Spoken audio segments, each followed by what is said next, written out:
Olá pessoal, boa noite, tudo bem?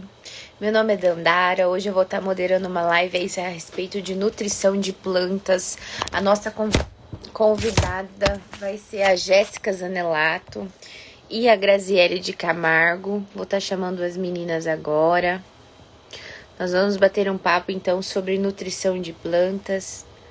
A Jéssica aí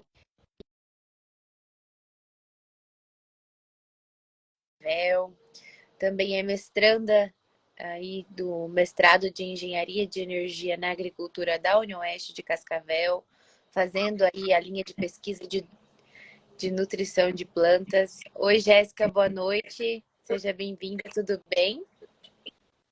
Oi, Dandara, tudo bem? Me ouve bem? Ouço sim, tá tudo ótimo. Estou chamando a Jéssica aqui.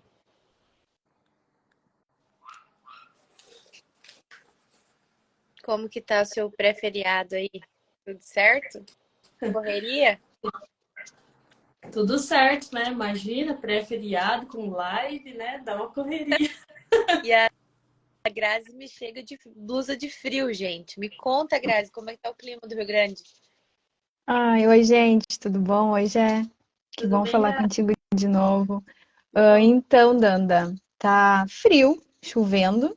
Assim, eu não sei se eu, aqui em casa é muito frio, eu tô sempre sentindo frio, mas tá frio, chovendo bastante. E amanhã tem alguns locais do Rio Grande do Sul, se eu não me engano, mais próximo do Uruguai, que é pra dar geada, fazer É doido. 6 graus, tá friozinho. Ué, o que que deu com a Jé? Oxi, ela saiu? Pra mim tá aparecendo. Então, pra mim não. Pra mim ela Jé, tu tá me ouvindo? tá falando. Só não tá falando. Agora tá dizendo que a Grazi não tá conseguindo participar. Oxi, o que que tá acontecendo? Pra mim elas estão todas travadinhas. Ô, Gé, pra mim você tá travada. Não, você e a Grazi. Tá? Vamos ver. Vou adicionar de novo a Grazi, ver o que acontece. Então, para vocês que estão chegando, hoje nós vamos bater um papo sobre nutrição de plantas. Nossa convidada é a Jéssica Zanelato, aí, que é agrônoma, mestranda em engenharia de energia na agricultura, linha de pesquisa de nutrição de plantas. Ela que ela é professora acadêmica de agronomia aqui da Unopar de Cascavel. Oi, Grazi, você tá me ouvindo? Sim, voltei. Você Tem tá vendo, gente dizendo você tá vendo a Jéssica? não, eu não tô. Ela, pra mim, ela tá travada. Então, Danda, toda vez que tu envia a solicitação, o que que acontece? O Instagram buga e dá como se o convite tivesse expirado. Quem tem que enviar a solicitação é a gente. Então, a Jéssica tem que sair, se ela estiver na live, e ela tem que enviar a Mas solicitação e você dá o aceite, porque vocês, senão o Instagram fica caindo. vocês duas entraram corretamente, certinho aquela hora. Não sei o que aconteceu. Pois, ó, vai cair de novo o meu, porque aparece aqui convite expirado e aí, tipo, some. Oxe, Ai, começou de então, novo isso. qualquer coisa vocês saem então e entra de novo, Tá. que eu te adiciono de novo. Não, não, sempre deixa que eu mando convite, não manda tu, entende? Ok. Mas vamos ver, vamos ficar aqui até cair. De repente não cai, né? Mas agora eu não tô enxergando a Gé. E eu, pra mim, ela tá ali, mas tá travada. Não consigo. Hoje Nem. manda a mensagem escrita pra ver se tu tá na live. E alguém tá enxergando 3 pessoas? Ah,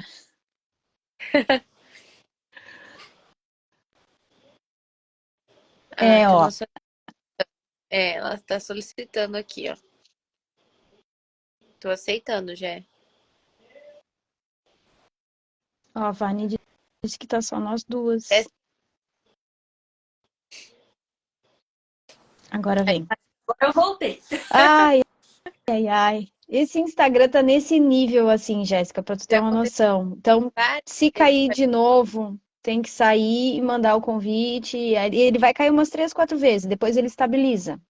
O Instagram não quer deixar a gente fazer mais live. Não. Não. Acho que eles Mas vão também começar a pode ser uma cobrar. Eu acho que coisa boa, né? eles vão começar a cobrar para fazer live, eu acho, porque eles não querem mais que ninguém entregue conteúdo gratuito, porque o Instagram tem disso, né? Eles têm uma certa entrega, então. Mas vamos fazendo até que dá. E a gente entrega bastante conteúdo gratuito, né? Então, nós temos fazendo essas rodadas de live, então a gente tem convidados especialistas na determinada área para falar de um assunto. E hoje o nosso bate-papo vai ser, então, sobre nutrição de plantas. E a Jéssica aí trabalha, tem atuação acadêmica e profissional em cima da nutrição de plantas, então é a pessoa mais capacitada aí para estar nos esclarecendo sobre o assunto. Então, vocês estão assistindo, peço para que envie essa live para outras pessoas, para que mais pessoas aí tenham o prazer de ouvir hoje a Jéssica falar a respeito disso. E, Jéssica, eu queria que você começasse se apresentando aí, formação acadêmica. Quem que é a Jéssica aí? Então, boa noite, pessoal. É um prazer estar aqui com as meninas novamente, né? Minha segunda live. Quando eu fiz a minha primeira live, eu ainda era acadêmica do curso de agronomia. Então, assim, só que eu já trabalhava com essa parte de nutrição de plantas, fertilidade do solo, né? Então, eu fico muito feliz de retornar aqui, poder estar com uma bagagem ainda maior, né? Eu acho que quando a gente tem mais bagagem, parece que a responsabilidade fica maior ainda. Porque daí sobe a pressão, né? De, nossa, tem que saber, né? Ainda mais agora que eu, na minha vida profissional, fui para lá, fui para cá e estou ministrando as aulas ali no curso de agronomia da Unopar. Inclusive, espero que meus alunos estejam assistindo, porque eu mandei para eles. Mas assim, né? Eu comecei a minha carreira acadêmica com curso de agronomia, trabalhava bastante com a área de... Me envolvia com pesquisas, até junto com a Dandara mesmo. Sempre tive ali envolvida no meio, né? Até por isso hoje eu curso mestrado, porque sempre foi uma paixão adquirir conhecimento, adquirir novas... saber novas ferramentas, como que a gente pode trabalhar, porque a pesquisa e o comercial, o trabalho da gente anda juntinho. Então, por isso que eu sempre gostei de transitar entre os dois, né? Hoje, atualmente, trabalho, né, na área de fertilidade de solos, em uma empresa multinacional e ministro as aulas ali na Unopar. Mas sempre, desde a graduação, eu gostei de trabalhar com fertilidade e nutrição de plantas, né? E hoje eu vou tentar passar um pouco do conhecimento, assim, mas bem descontraído. Não acho que a gente vai fazer cálculo de nutrição, nada disso, porque para isso aí a gente precisa, né, de um dia, pelo menos um meio-dia. Sim, sim. Ô, Gé, eu lembro que desde a graduação a sua paixão era sobre a nutrição de plantas e você comentou aí que está fazendo mestrado. O mestrado é de Engenharia de Energia na Agricultura e a linha de pesquisa é na parte de solos. Como que é isso aí? Primeiramente, né, Danda, você, como eu, também sabe que também está participando aí, né, das nossas pesquisas aí no mestrado de Engenharia de Energia na Agricultura. E, assim, primeiramente, a gente acha que eu não vou aprender nada tão relacionado à minha área, né? Mas eu tenho o grande prazer de atuar com um dos maiores profissionais aqui do Paraná, que é o meu professor orientador, que foi nosso professor da graduação. E, na verdade, foi ele que me fez esse convite para estar atuando nessa área. E eu trabalho na minha pesquisa com algas, que é um assunto muito atual, que tem sido 70% dos produtos do mercado hoje tem algas na sua composição, porque elas funcionam muito bem como bioestimulantes, principalmente. E os bioestimulantes têm tudo a ver com a fertilidade do solo, com o crescimento de raiz. E então é um tema muito atual, que ainda precisa ser muito estudado, né? Porque a maioria desses produtos vão ser via folha, e a gente tem que entender como que vai ser essa absorção, se via folha vai funcionar, né? Porque já entrando aqui num assunto de adubação foliar, que mais pra frente a gente pode conversar, é um medo de muitos produtores fazer adubação foliar. Eu já ia Pode falar, falar total. Eu já ia falar que esse tema é muito, né? Adubação foliar, enfim, é algo muito polêmico, porque os bons pagam pelos ruins. E quando o trauma é instalado na cabeça de um produtor rural, guria do céu, eu acho que assim, é anos de terapia para a gente poder abrir espaço para tentar entender alguma coisa do tipo, como você acabou de falar. Porque é muito, sabe, a gente, por um lado, que a gente entende que as coisas evoluem, que existe estudo, que, sei lá, pode contribuir, vem aquele outro lado, tipo assim, não, é o cara que quer te botar um foliar, porque foliar dá mais lucro para a empresa, aquela historinha, sabe? Tipo, eu tô te falando a historinha que eu passo aqui no Rio Grande do Sul como produtora rural. Mas eu hoje estou aberta para ouvir. Tem que ter alguém com muito conhecimento realmente para explicar, né? Porque talvez os traumas eles são gerados por informação passada errada, né, Jéssica? Por alguém que Principalmente informações erradas. Ou, assim, a informação ela chega defasada até o produtor, né? Chega como picaretagem no produtor.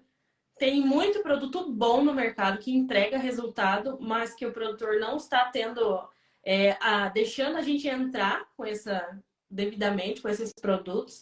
Então, por isso que eu quis partir para minha linha de pesquisa para trabalhar, né, com algas. Depois, mais no final, eu posso explicar mais ou menos como funciona, para vocês terem uma noção. Mas tem muito produto bom foliar no mercado, sim. sim. Show de bola, então. Então vamos deixar essa discussão polêmica para o final e vamos seguir então uma ordem cronológica das coisas. Jéssica, como que a gente começa a adubar o nosso solo? Como que tudo a história da adubação começou? Então, pessoal, a adubação é mais velha do que a gente imagina. A gente às vezes pensa que o fertilizante ali é algo assim novo, mas não é. Antes de Cristo, os homens já descobriram que era possível fazer adubação da terra. Então, como é que era feito isso? Tinha NPK já? Não tinha? Pessoal, hoje a gente tem um pouco de preconceito, né? Eu digo a gente porque eu vejo, assim, em algumas regiões, de fazer adubação com dejetos, né? E nessa época, quando começou lá atrás, o que existia para fazer adubação era dejetos de animais, era restos de plantas. Então, os homens começaram a cultivar e começaram a entender que em alguns lugares a terra era mais fértil, ela produzia mais, as plantas cresciam mais rápido. E eles começaram a fazer essa observação. Poxa, o que, que tem ali que eu posso... que essas plantas estão crescendo mais rápido?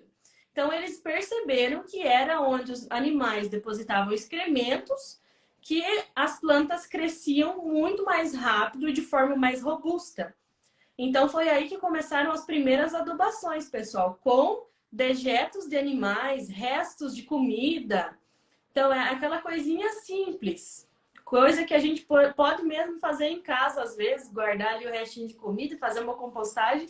Temos uma adubação. E como que eles calcareavam a terra, pessoal? Com as conchas do mar. As conchas são ricas, né, em carbonatos, então elas vão fazer ali correções de pH, diminuir essa acidez. E eles foram descobrindo isso testando ali, vendo o que funcionava.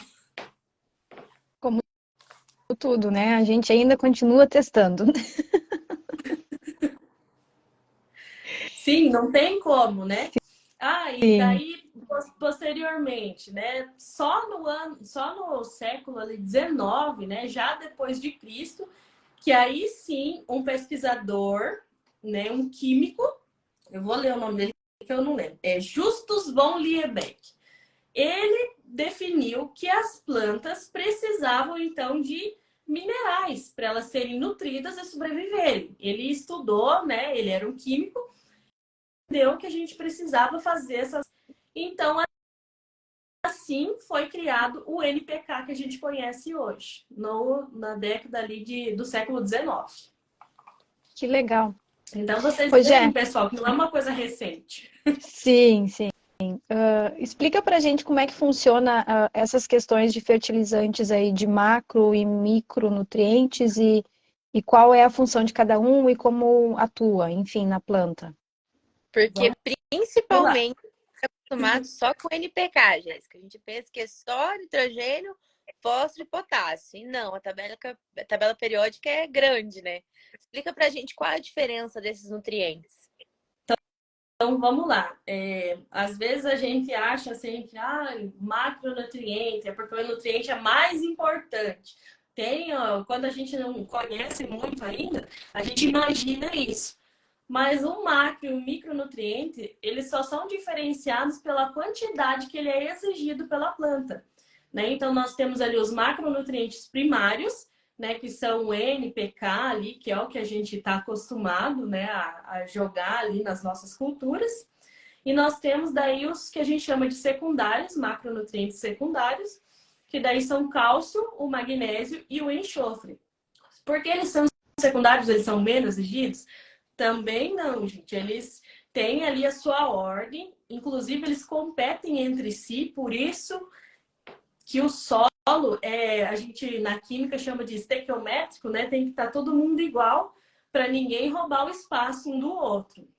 E os micronutrientes são exigidos em baixíssimas quantidades, principalmente, né? A gente está aqui na região de Cascavel, onde é o solo originário, que são de rochas basálticas, tem muito micronutriente. Então, é difícil a gente precisar realmente fazer uma suplementação com micronutrientes. É muito, assim, o que a gente mais tem atenção aqui na região é mais o boro mesmo, que é o nutriente que é, assim, que a gente mais precisa, o micro, né? Que a gente tem que ter mais atenção. Mas, de resto, os micronutrientes são bem menos exigidos pela planta. Mas, assim, no critério de essencialidade, cada um tem o seu papel. Tá, então, para a gente começar a entender, quando eu vou fazer uma avaliação, né, da minha soja, vou falar de soja porque eu não planto milho, eu preciso, primeiro, eu preciso fazer uma análise de solo para saber o que tem disponível ou eu tenho que fazer uma análise na planta quando a planta estiver instalada? E é isso que eu queria perguntar. Primeiramente, Quanto de antes folha? de eu fazer qualquer adubação, eu preciso fazer uma análise de solo, que é uma coisa que deveria ser mais comum do que a gente pensa, mas não é. É que nem quando a gente vai no médico, o doutor desconfia que a gente tem alguma coisa. Ele pede um exame de sangue, primeiramente, um exame de urina. Então, a análise de solo é um exame para a gente entender o que tem naquele solo, o que está disponível, principalmente quando eu falo de fósforo, o que está absorvido, o que está disponível, o que eu preciso fazer nesse solo. E a análise de folha, quando eu já tenho a cultura instalada, ela serve para complementar tudo aquilo que eu já fiz lá no começo, a análise de solo. Eu chamo a análise de folha de complementar, porque não tem como você saber se está faltando no solo, só com a análise de folha.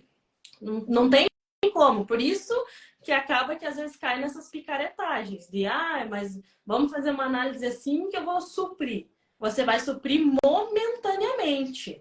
Você vai tapar o sol com a peneira, costumo dizer. Legal, bacana. Isso é muito importante. Porque a gente fica, às vezes, perdido com tanta informação, né? Se realmente tem que começar. Porque eu já ouvi pessoas me dizerem: a gente vai fazer uma análise foliar para saber o que a planta está precisando ou o que tem. Então, na verdade, não. O certo seria a gente pegar a análise de solo, fazer uma correção não. Tentar equilibrar tudo aquilo ali, deixar a melhor situação possível para a planta, para depois, quando ela tiver, sei lá, crescendo ou utilizando aquele solo, é que a gente faria essa complementar. Exatamente. A análise de folha é mais uma complementação, né? Talvez eu precise suprir ali com uma adubação foliar algo momentâneo. Então, só que eu preciso saber primeiro como que está a saúde do meu solo, para daí quando eu tiver a minha nova safra, eu entender se eu preciso fazer uma correção no meu solo ou se aquilo foi só algo momentâneo e foi um problema na absorção. Então, por isso que eu preciso compreender como está o solo. Gé, e deixa eu te perguntar outra coisa. Como funciona essa conta que algumas pessoas fazem, alguns profissionais agrônomos, da tal exportação? Ah, você colheu 50 sacas por hectare, então tu tem menos isso e aquilo. Isso funciona ou é meio que um cálculo rápido para não ter que fazer todo esse processo? Na verdade, é o cálculo que a gente mais utiliza pelo seguinte: os nossos solos, como a gente já vem fazendo adubação há muitos anos, os nossos solos não estão pobres, mas igual se eu estivesse fazendo uma área de abertura. Então, eu não preciso estar sempre fazendo uma adubação de correção, porque tem vários tipos, né? A gente tem a adubação de correção, que é quando o meu nutriente está em baixo nível, e a gente tem a adubação de manutenção, que é essa que você falou, que é a exportação e a extração.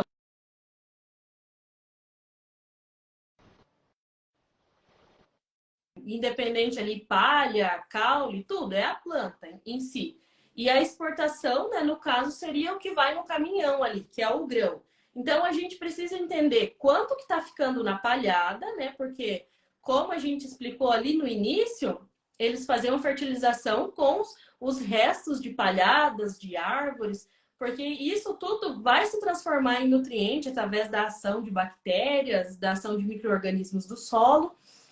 E o que vai no caminhão vai ser levado. Então, eu preciso repor isso que está sendo levado embora, fazendo essas continhas rápidas, simples, de quanto você quer produzir para quanto você está deixando ali no seu solo. Então, são contas extremamente válidas. Não é nada assim, é rápido.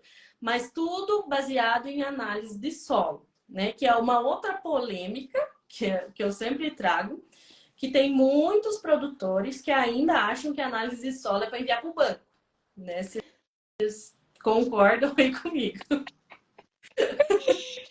Ai, Jesus, não, isso é bem real, sabe? Que a minha mente abriu assim e a nossa realidade mudou muito depois que eu firmei parceria com a Connect Farm, enfim, para eu poder estar entendendo essa questão toda aí, porque também era uma das coisas que eu mais questionava.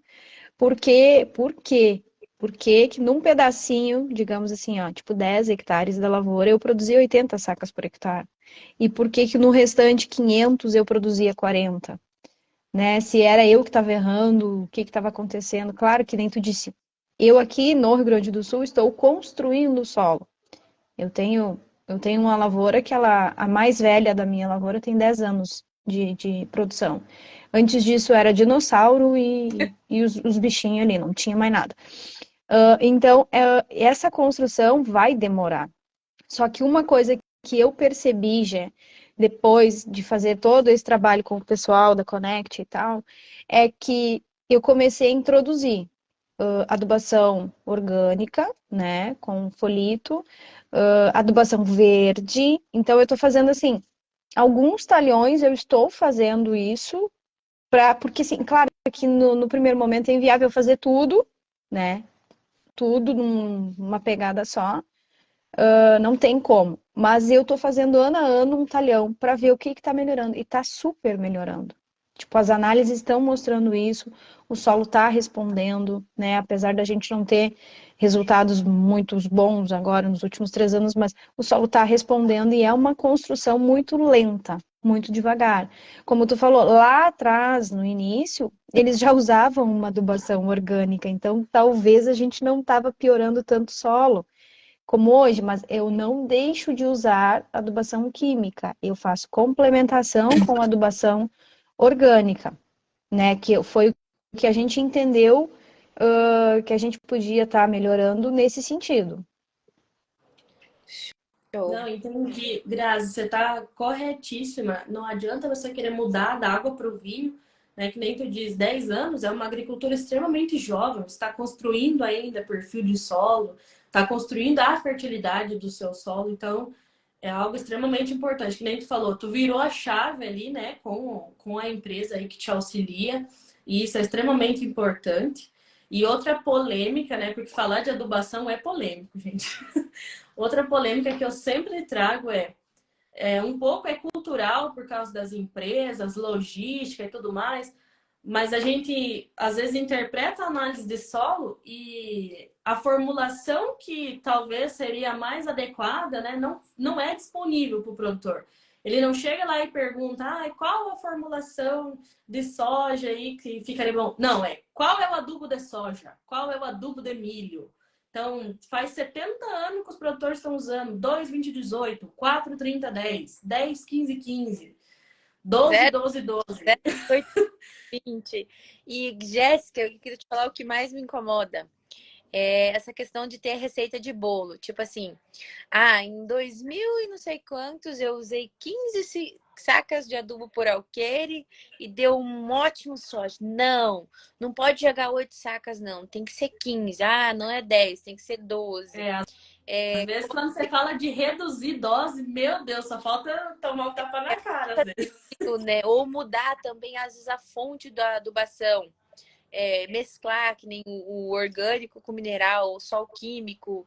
E aí, como que funciona? Para quando, que momento aplicado cada coisa? Quando que eu uso o orgânico? Quando eu uso uma cama de aviário? Quando eu faço o quê? Então, primeiramente, olhando para o teu solo, olhando a tua análise. Beleza, eu olhei a minha análise, detectei aqui que a minha matéria orgânica está baixa. É extremamente difícil aumentar a matéria orgânica. Só que, se eu não começar de algum lugar, como é que eu vou aumentar a minha matéria orgânica? Como que eu faço isso? Posso entrar ali com adubação orgânica, né? Uma cama de aviário, um dejeto de suíno, fazer uma adubação verde, né? Colocar ali plantas de cobertura, extremamente importante, não só para adubação, gente. Essa semana eu tive numa área onde era palhada de aveia e tinha bastante palhada. Gente, o sol quente, quente, quente. E quando você colocava a mão embaixo da palhada, estava morninho. Aquelas plantas estavam numa situação confortável. Então, a gente pensar, não vou fazer a área toda porque não é viável, não precisa. Cada ano tu vai mudando um talhão. Cada ano, esse ano eu vou fazer nesse talhão aqui que está precisando mais. No próximo ano eu vou fazer no próximo. A gente não precisa ser radical, falar, não, agora eu vou fazer todas as minhas áreas só cobertura de solo. Não, gente, a gente pode fazer tudo corretamente, moderadamente. Não é da noite pro dia. O Bruno Alísio é de São Paulo, ele inclusive comentou assim, me corrija se eu estiver errado, mas a rotação de culturas com plantas de cobertura reciclam muitos nutrientes. Eu acabei de ver aqui a pergunta dele e é muito verdade, gente. Quando a gente faz essa rotação de culturas, a gente vai, né, colocando ali no solo diferentes matérias orgânicas, a gente faz sim a reciclagem de muitos nutrientes. Aí que a gente cai de novo naquela pergunta da Grazi, mas aquele cálculo ali é correto? Extremamente importante, porque eu tenho que saber quanto que foi reciclado lá no meu solo para eu entender quanto que eu preciso jogar. Isso é agricultura sustentável. Eu estou fazendo uma maneira que eu vou gastar menos, eu vou fazer economia, vou fazer um racionamento dos meus insumos e lá na frente, isso que me sobrou aqui, eu posso fazer um investimento numa nova tecnologia. E às vezes eu falo com os produtores, vocês estão aí com as melhores máquinas, estão fazendo solubilizador de fósforo a rolê, estão usando o glifosato mais caro que existe, estão usando o fungicida mais caro e na hora da adubação, que é o feijão com arroz, o básico, não estão fazendo corretamente. Exatamente. E uma coisa também que nós vamos falar sobre, voltando para essa receita do bolo ali, de ser 15 sacas por alqueire e mais, conta pra gente, Jéssica, como que a indisponibilidade ou de um nutriente ou o excesso dele pode prejudicar o equilíbrio. Porque assim como o exame de sangue, né, a gente tem que ter o equilíbrio lá dos nutrientes. Como que é isso do solo quando eu tenho excesso ou a falta de um nutriente? Bom que você citou excessos, né? Porque às vezes o pessoal tá ali tacando adubo, adubo, adubo. e não está prestando atenção que o solo não está precisando. E quando quando a planta começa a absorver demais o que não precisa, é assim como a gente. Se a gente começa a comer demais, a gente vai começar a estocar gordura, é uma coisa que a gente não precisa. E a planta sim se intoxica com nutrientes que a gente não precisa. E um começa a afetar a disponibilidade do outro, né? Como que é, entrando aí já falando um pouco de fósforo, quando a gente faz calcário em excesso, a gente pode fazer com que o fósforo fique indisponibilizado. Por quê? Porque o fósforo vai fazer uma ligação ali com o cálcio, então indisponibilizando esse nutriente. E o fósforo é um nutriente extremamente importante, porque ele faz parte da molécula mais importante que temos, que é o ATP. Gente, é energia.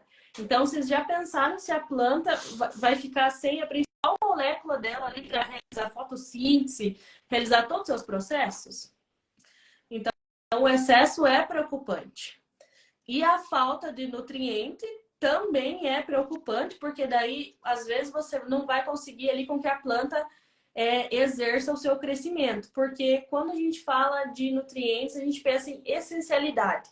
Poxa, se esse nutriente está ali, se ele está participando, é porque ele é essencial para o crescimento da planta.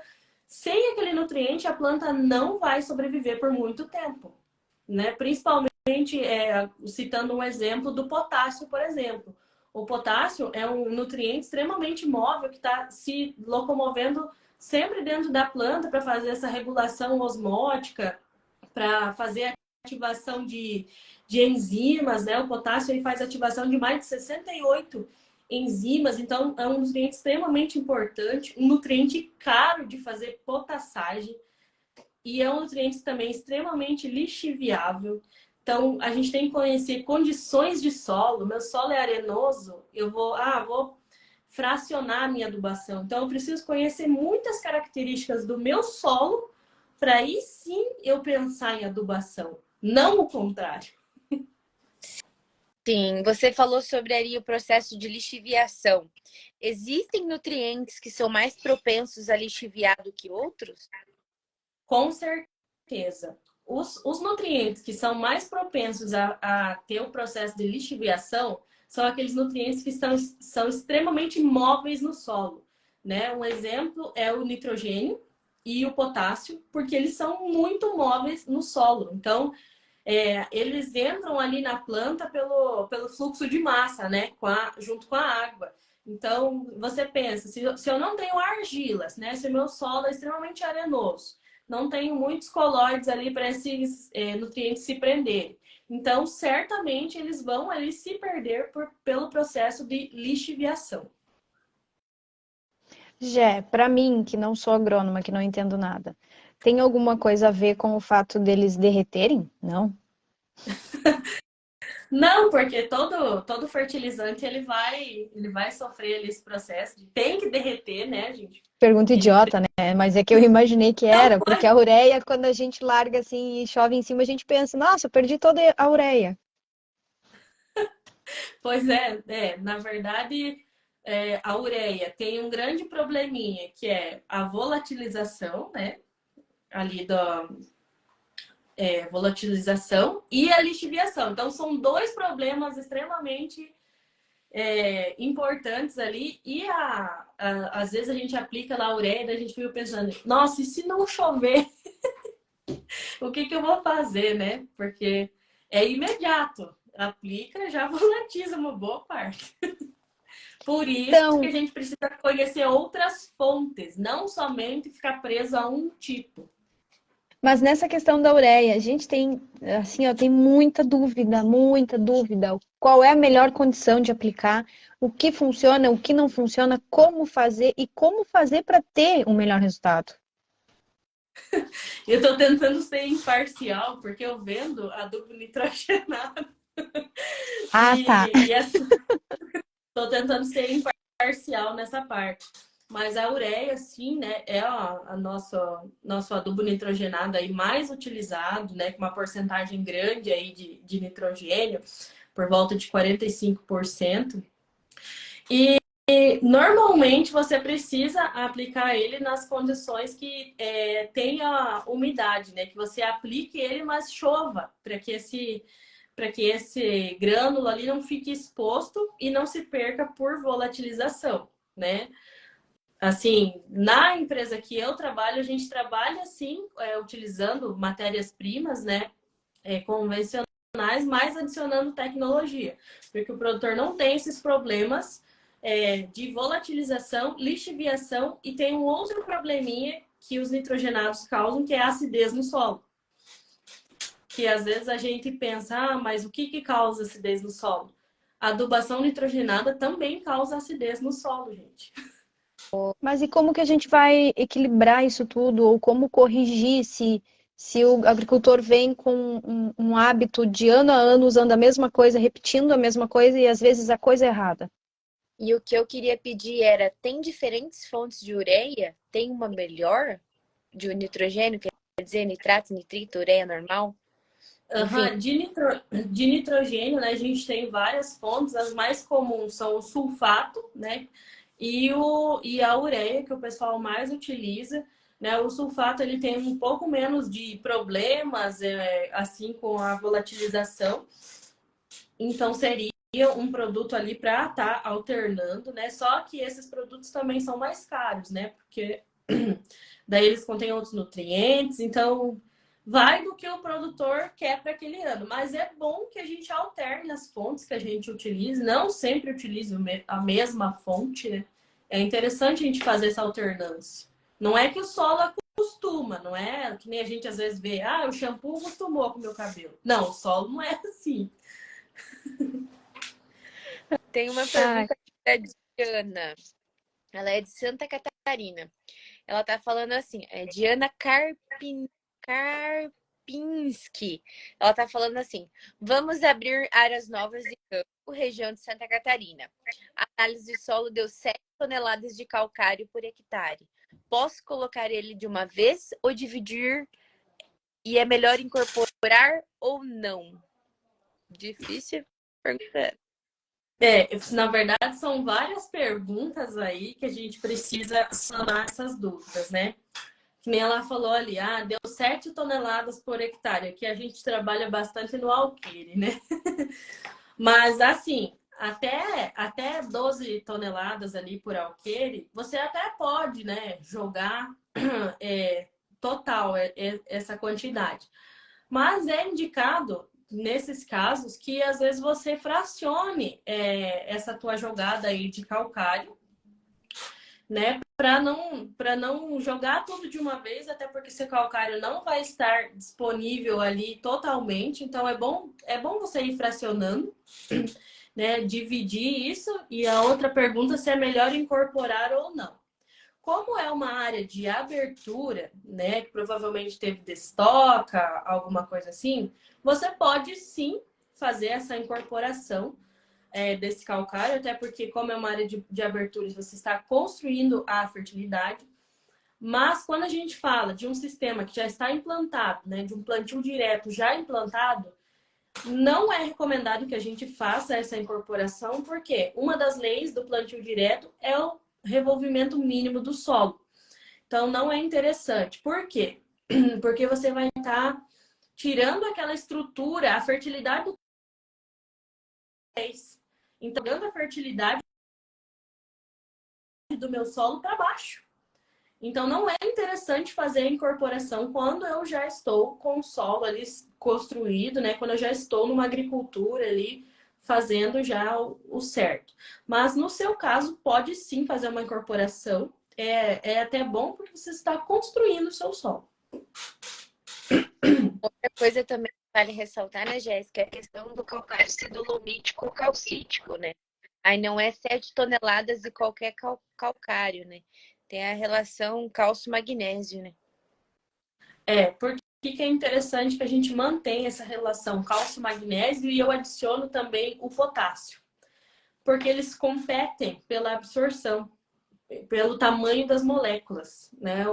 E pela bivalência, né? O magnésio é 2+. Então, quem que a planta vai preferir absorver? O que é o 2+, ou o que é 1+?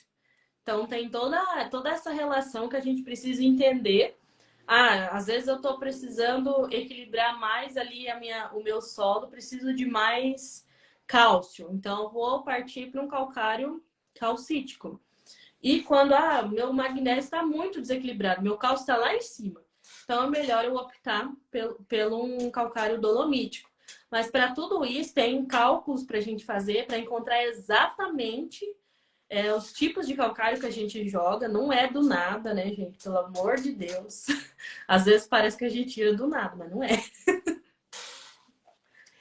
Show.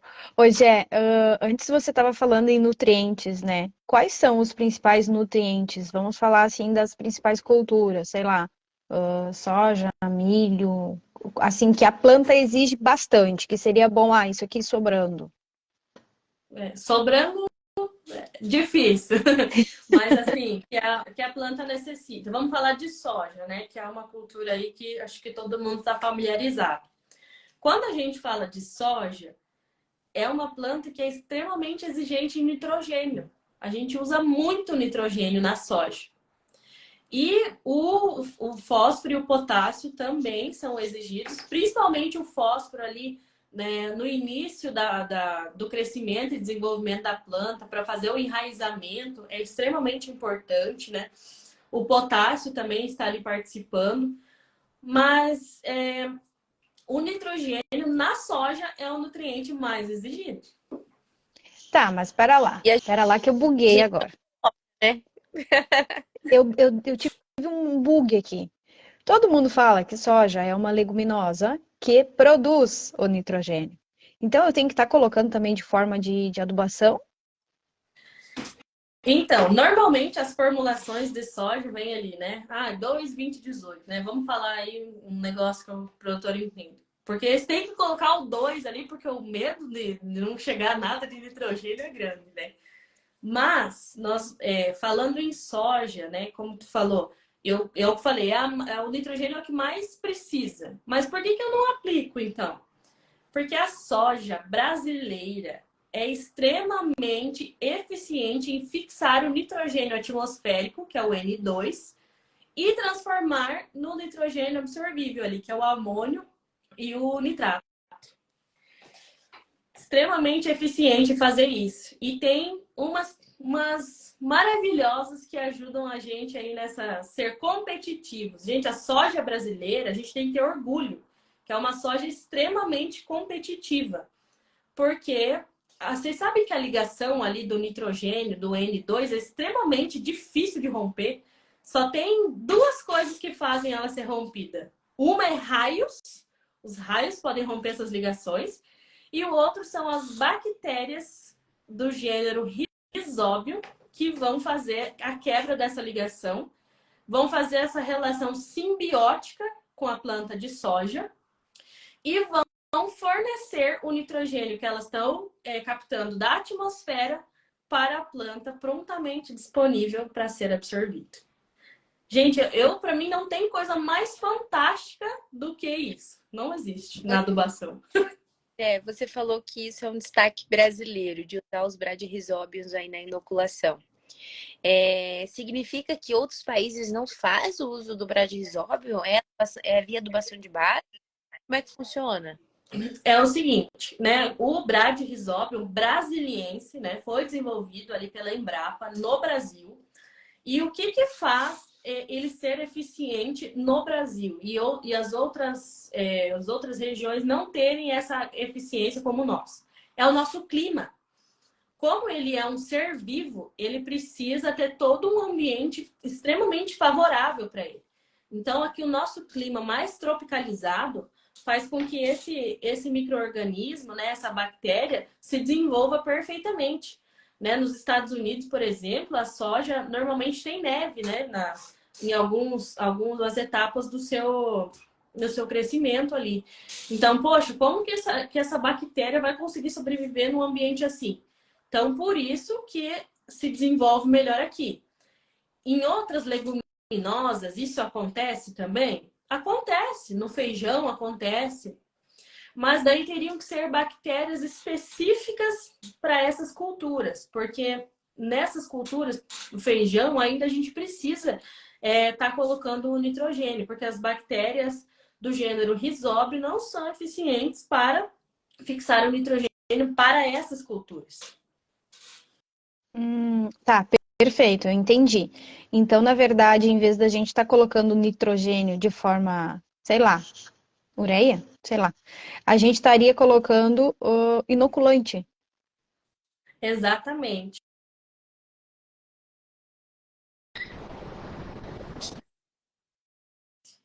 É Mas a tem. coisa mais barata que existe em todos os processos. Gente, é por quilo de semente. Quando você faz a conta ali, o preço fica insignificante para todo o benefício, porque fertilizantes nitrogenados são extremamente caros. Então, quando você utiliza ali algo que vai te proporcionar todo esse benefício, fixando o nitrogênio da atmosfera, poxa vida, por que não utilizar? Exato. E é uma tecnologia antiga, né, Jéssica, da Embrapa. A Embrapa fala isso, eu acredito que desde a década de 80, e nós temos produtores, eu ainda encontro produtores que você vai na propriedade, ele ainda não usa, não acredita ou nunca ouviu falar. Exatamente. Nós estamos em 2023, às 9h18, e ainda existe produtor que não faz bradyrhizóbio. E pior, né? Bradyrhizóbio associado com azospirilo. Eu já ouvi produtor falando que co-inoculação não funciona. E já tem estudos de milhares de anos aí, né? Desde que surgiu isso. Gente, é o que dá resultado.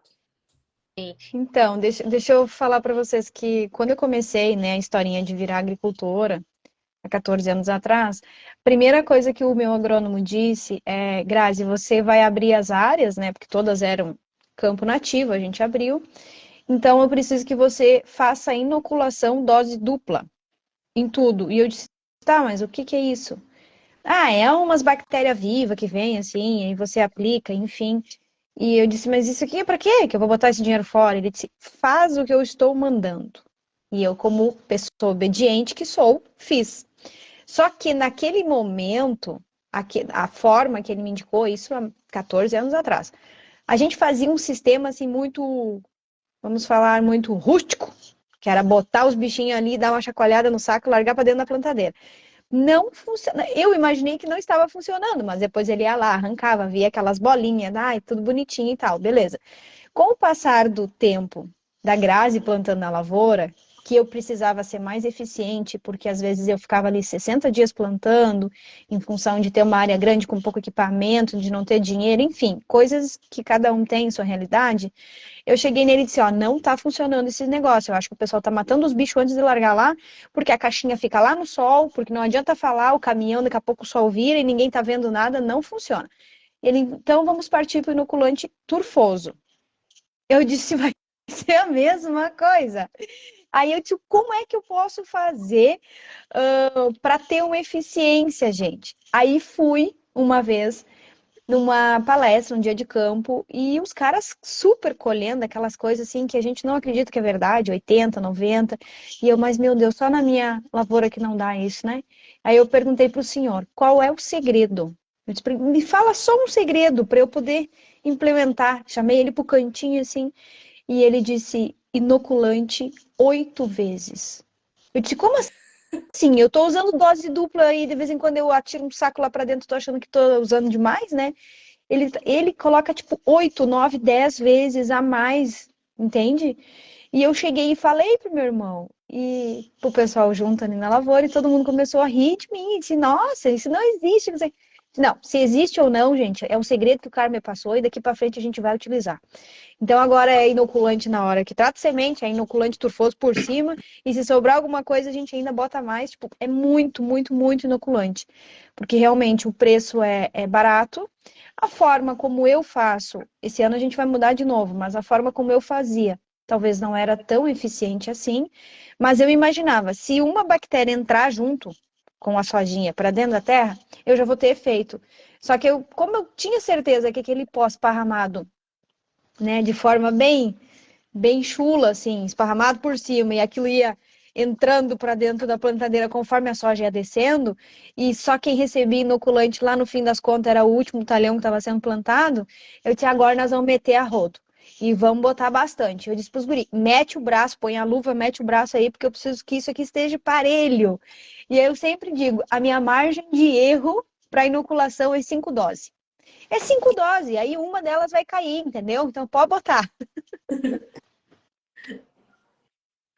Perfeito, Grazi. Eu vi que chegou uma pergunta aqui.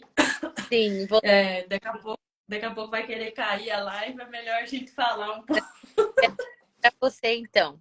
É a Arielle que está fazendo essa pergunta e ela perguntou assim: Jéssica, pensando na adubação de soja, qual nutriente seria melhor fazer via folha e em qual fase?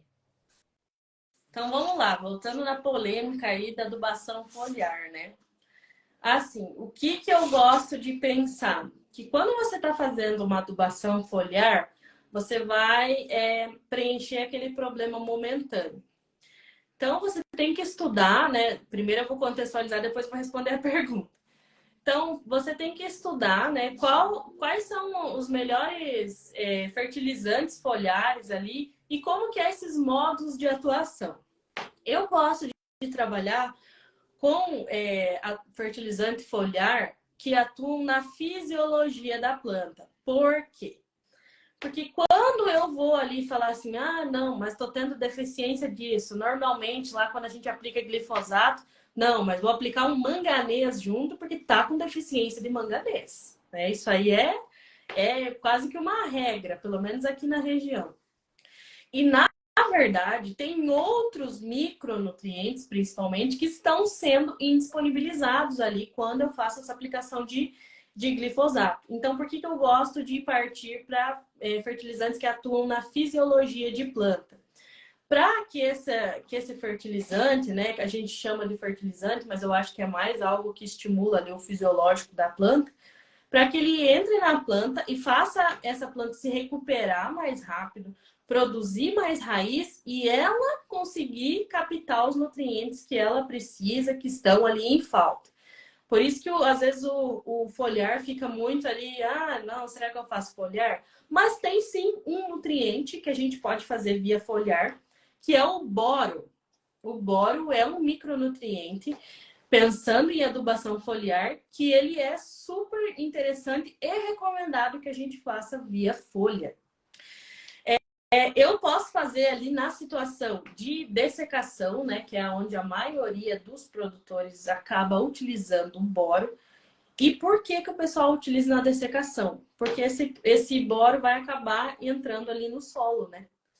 Tem essa oportunidade. E eu posso estar utilizando ali para fazer o enchimento de grãos também, porque o boro é responsável ali pelo crescimento, né, do grão de pólen juntamente com o cálcio. Então, ele pode ser aplicado ali nessa fase. Então, o boro é sim um nutriente que eu posso fazer via folha e que eu tenho um resultado com ele. Interessante, interessante, maravilhoso. Jéssica, agora eu tenho uma pergunta minha, das minhas anotações aqui. Queria falar sobre o enxofre. Eu estava olhando aqui que você falou que o enxofre é um dos macronutrientes. Então, eles precisam de enxofre em maior quantidade. Tanto quanto, talvez, bem similar à classificação do NPK. Só que, às vezes, não é tão famoso se falar de enxofre na adubação. Eu vejo gente que é só NPK, NPK, NPK. E aí, como você recomenda esse enxofre na base, esse enxofre via foliar, como é que é? O enxofre, ele tem uma dinâmica muito parecida com a do nitrogênio, né? Inclusive, ele tem algumas funções ali compartilhadas, inclusive participa ali, né, da síntese de proteínas, assim como o nitrogênio. Então, os dois andam ali ligadinhos. O que eu sempre recomendo? Às vezes, a gente, em vez de pegar ali uma formulação, um NPK micrado, né, que às vezes acontece do pessoal pegar uma formulação que tem enxofre. Outra forma de a gente suprir o enxofre é a gente fazer gessagem. A gessagem também vai fazer esse suprimento de enxofre. E o enxofre vai ajudar a carrear esses nutrientes ali e construir perfil de solo. E a soja também é muito exigente em enxofre, né? Faz parte, como faz parte da construção das proteínas, vai fazer parte do enchimento de grãos. Então é um nutriente subestimado. O pessoal às vezes não liga para ele. É só o NPK da vida ali, tá nem aí pro coitado do enxofre, né? Às vezes É, fica ali tão ligado no fósforo, né? Por todas as complexidades que tem o nutriente fósforo e esquece do coitado do enxofre. pois é, eu vi que em algumas das anotações estava até que o enxofre atua na simbiose.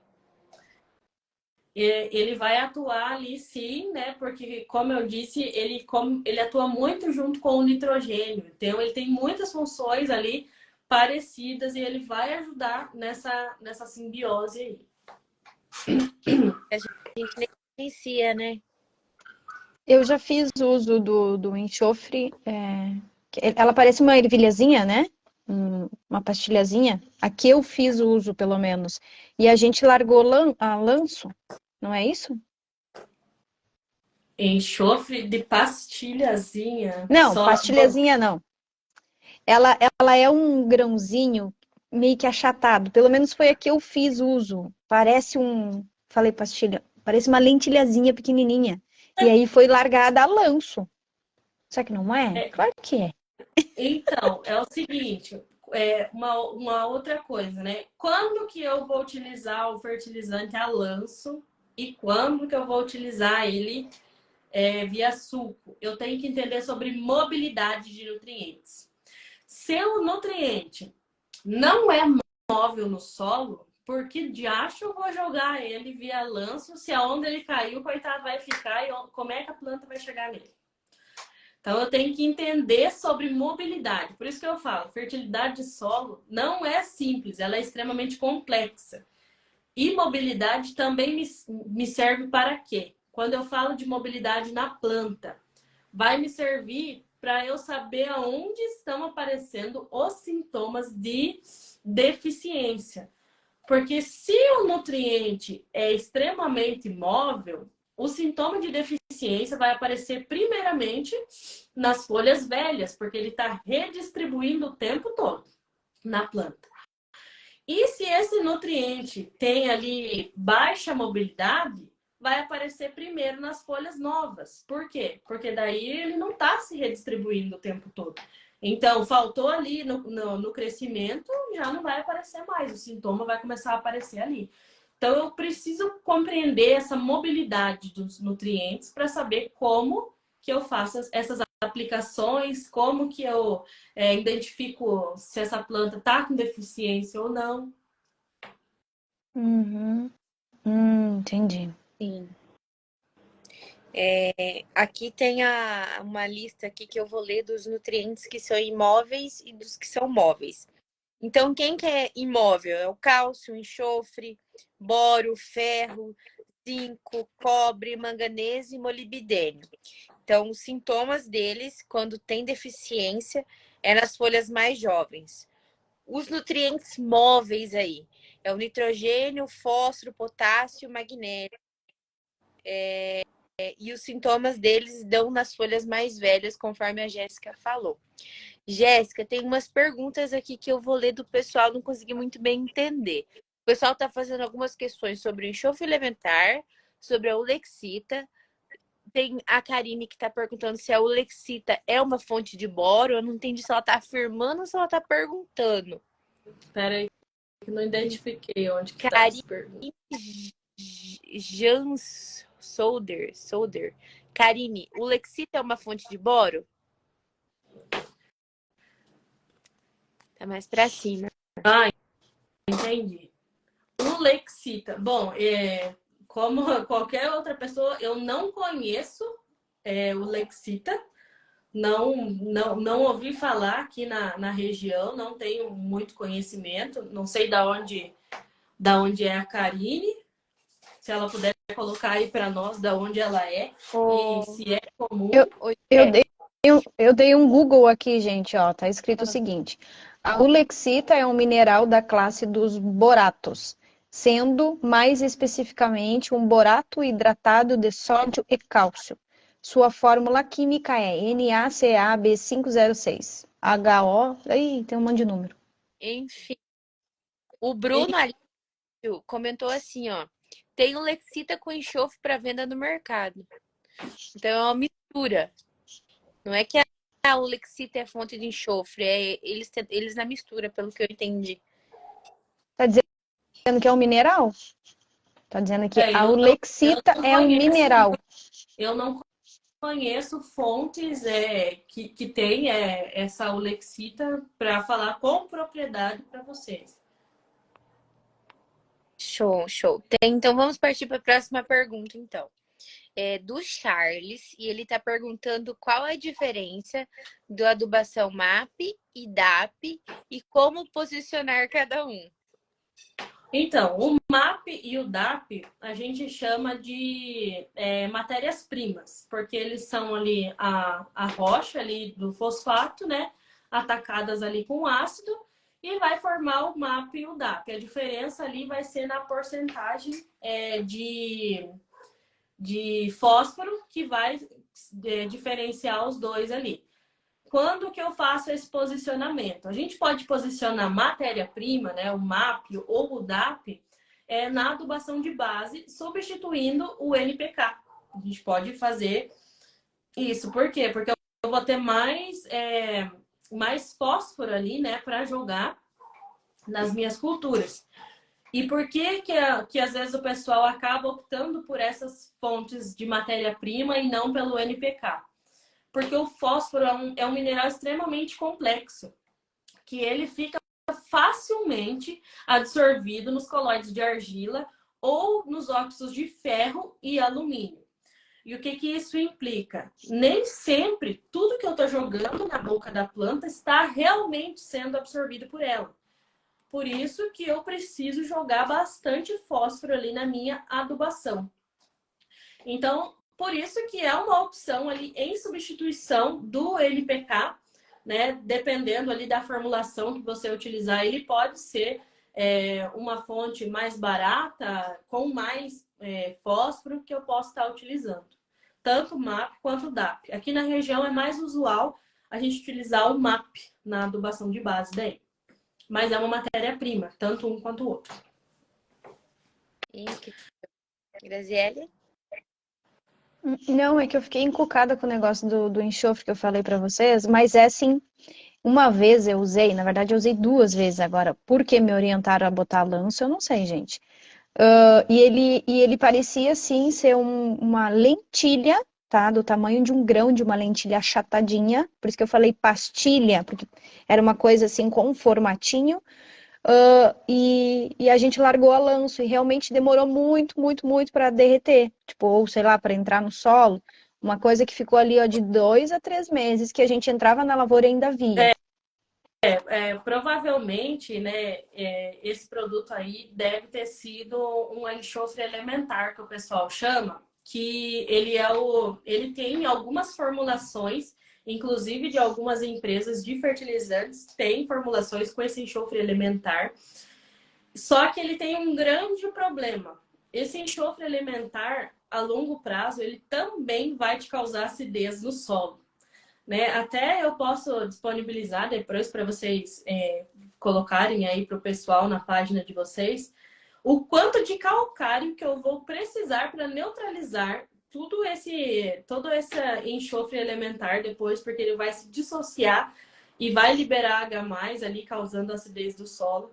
Então, assim, é uma fonte interessante, extremamente. Só que a gente tem que cuidar com isso, porque às vezes eu falo, tô jogando isso aqui, é barato, foi bom, mas quanto que isso vai me custar depois? Então é interessante a gente entender sobre isso. Depois eu posso disponibilizar, meninas, um folderzinho, alguma coisa para vocês publicarem na página sobre o enxofre elementar. Ótimo, porque às vezes a gente pega análise de solo, eu tiro pelo meu pai. Nossa, como assim? Como que a terra tá tão ácida? Corrigir há tão pouco tempo, né? Com calcário. E às vezes é nesses detalhes que a gente tá acidificando o solo aí.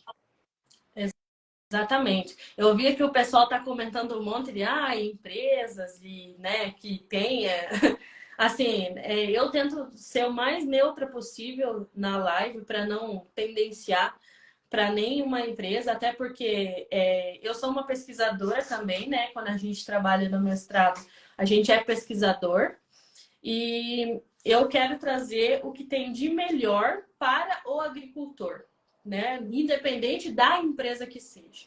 Tem Sim. muitos produtos bons no mercado, se seja da empresa que eu trabalho, se seja de outras empresas. O meu objetivo aqui é passar conhecimento e trazer o melhor da pesquisa, do que a gente tem aí, para o agricultor. Exatamente. E a gente tenta ser diferente, né? O pessoal às vezes acaba ficando muito comercial, dá muito essa questão da picaretagem que a gente estava comentando no início da live. E justamente a função do pesquisador, de se estudar um mestrado, ser um pesquisador, vai muito além. E de nada adianta ficar somente dentro da tese, né, Jéssica? Essa pesquisa que você fez, você tem que exteriorizar.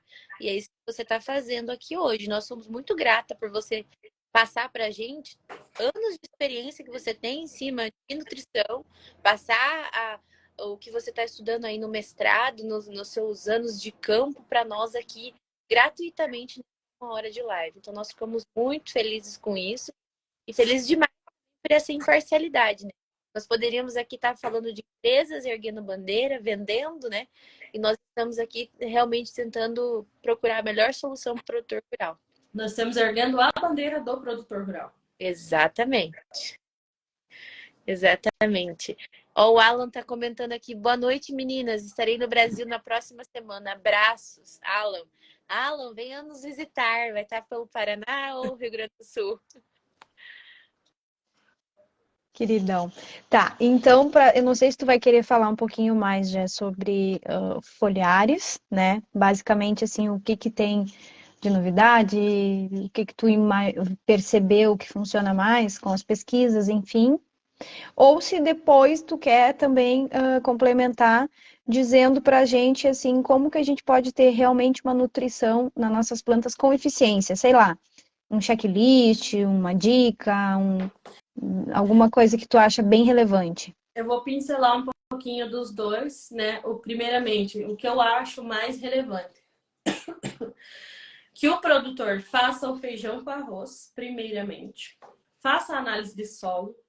Faça a calcariação, né? Correção desse solo. Nós estamos em regiões onde os solos são ácidos, então nós temos problemas sim com alumínio e as plantas que nós cultivamos têm toxidez com esse alumínio. Então, fazer o calcário, se necessário, uma gessagem, extremamente importante. Preparei o meu solo, fiz o meu feijão com arroz. Começo a inserir devagar plantas de cobertura para fazer essa ciclagem de nutrientes. Busco utilizar fontes de adubações mais eficientes, que vão reagir menos com o solo e mais com a minha planta, né? Então, buscar adubações mais eficientes. Eu acho que se você fizer isso, já é um meio caminho andado. E com as sobras do que você vai economizar fazendo tudo isso aí, você pode sim investir num fertilizante foliar, em uma aplicação foliar. Hoje o que a gente tem de bastante novo no mercado são foliares à base de extratos de algas, né? Que é a base da minha pesquisa também no mestrado. Por que é interessante a gente utilizar algas? Elas ficaram tão famosas, até inclusive a empresa que eu trabalho foi uma das precursoras de extrato de algas no mundo, mas elas ficaram mais famosas por quê? Porque elas passam por estresses extremos, subida de maré, descida de maré, congelamento, elas passam por todos os estresses que vocês imaginam. Então, nada melhor do que eu inserir um gene de planta para planta. Eu pego da alga, aplico na planta. É isso que eu estou fazendo lá com a minha pesquisa. Estou fazendo uma co-inoculação com o bradyrhizóbio, inclusive, no tratamento de sementes, para eu fazer com que essa planta já cresça mais resistente, né? Possuindo já esses bioestimulantes a partir de extratos de algas. Nós temos tanto algas de água doce, como de algas salgadas, mares.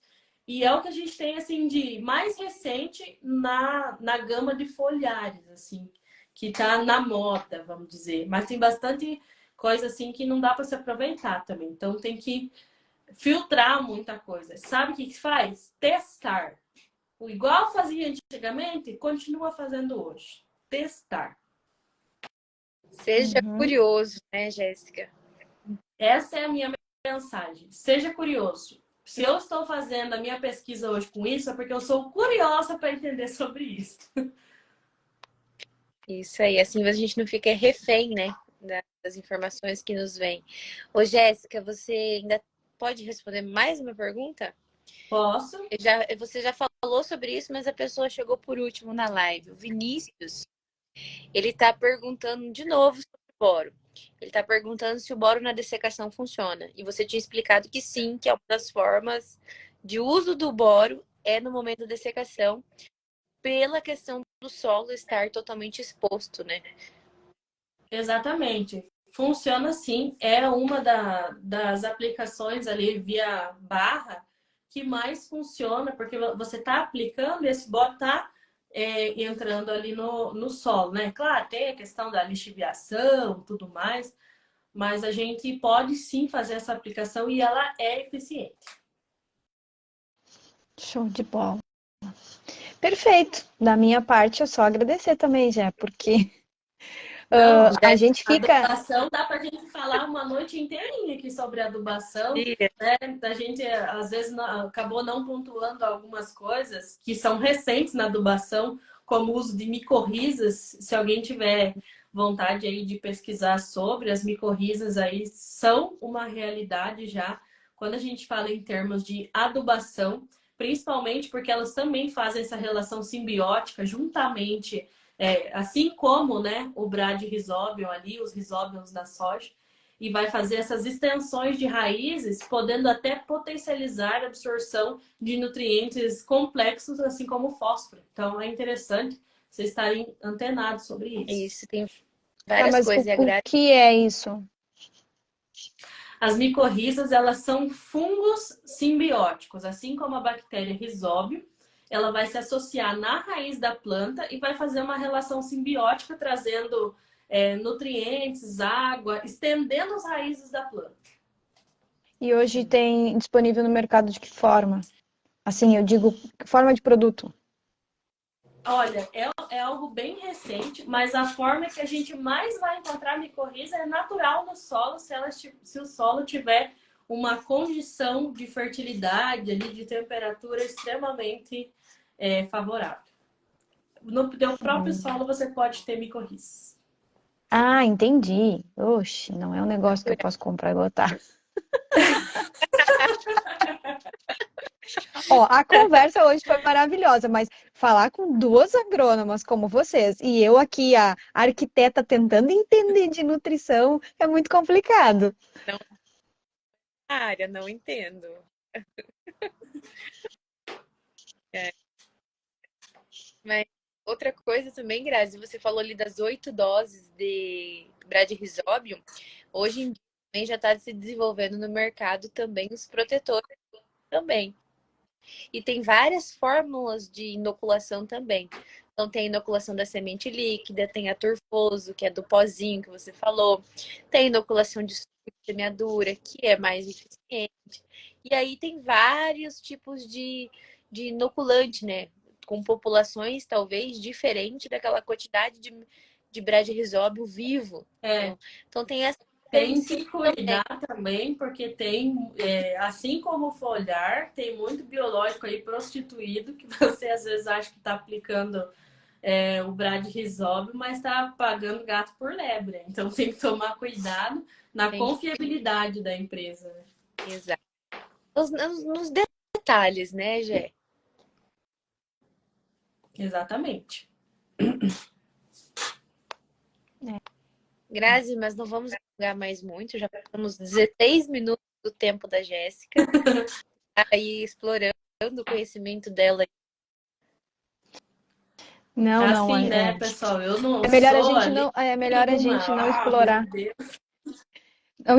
explorar para não ressabiar, né? Não deixar a pessoa arisca. Não vai querer voltar outra vez. É, exatamente. Show de bola. Já aprendi bastante contigo hoje. Fiz umas anotações aqui para eu me lembrar, né? Principalmente do boro e do enxofre, que é uma coisa que esse ano eu não pensei. Então, acho que eu ainda tenho tempo. E é sempre bom, né? Estar acrescentando conhecimento, porque eu acho que isso também traz muito resultado no bolso do agricultor. Exatamente. E sustentabilidade, né? Porque essa é uma bandeira que a gente tem que levantar, não só ali mexendo no bolso, mas mexendo na nossa natureza, né? Sim, Sim. justamente. E olha, eu não fazia ideia que o Brasil era referência em fixação biológica de nitrogênio, né? Então a gente tem uma joia na mão e a gente não dá valor. Pois é, tem que fazer esses produtores fazer a inoculação. É isso aí. Mas então, pessoal, era queria agradecer o tempo da Jéssica, essa 1h30 que ela se dedicou aqui a conversar conosco. Muito obrigada por compartilhar seu conhecimento. A live vai ficar gravada. Quem tiver mais alguma dúvida, nos mandem. E nós vamos estar postando aqui o que a Jéssica vai nos mandar.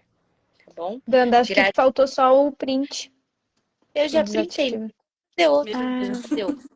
Tá bom, então. Não tô correndo. E ela é assim, já. Ela printa naquele momento que você tá de olho fechado e boca aberta. Eu imagino. Olha aqui, então. Ai, gente, é muita função. É porque às vezes a internet dá uma mudadinha, né? Quando você tira o print, demora para ele processar um pouco. Sim. Mas então, é isso, pessoal, agradeço a participação de vocês. Ué, a Jéssica saiu. Ai, deve ter caído, Caiu. gente. Mas obrigada, Jéssica. Que Deus abençoe. Obrigada, Gé. Obrigada a todo mundo. É, gente, fiquem com Deus. Até. Obrigada, Danda. Beijo. Beijo.